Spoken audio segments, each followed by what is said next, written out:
15 দিন পিছত আমাৰ যিজন ব্ৰহ্মপুত্ৰত পৰি গৈছিল সেইজন আজি আমি ভাগ্যক্ৰমে পালোঁ। সেইজনে হয়, লগত চাৰ্জাৰ আছিল।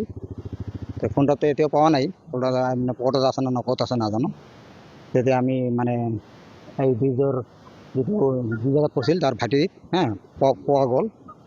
আনি পেলাই আমি চেটিফাইড কৰিলোঁ যিটো হয়। ল'ৰাজনে হেৰি আছিল ৰহন সিং, হয়, ঘৰ চলন্তপাৰা, পাটফৰ।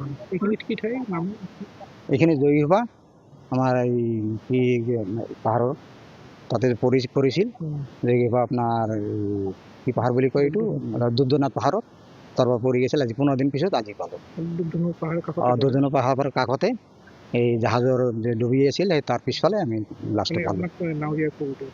নাৱৰীয়া খবৰ দিছে, মানে মোক মানে এই স্থানীয় মানুহে খবৰ দিছে। তাৰপিছত আমি চেললৈ আহিলোঁ, আহি পেলাই আমি লাষ্টত চেটিফাই কৰিলোঁ, কৰি আনি পালোঁ আমি।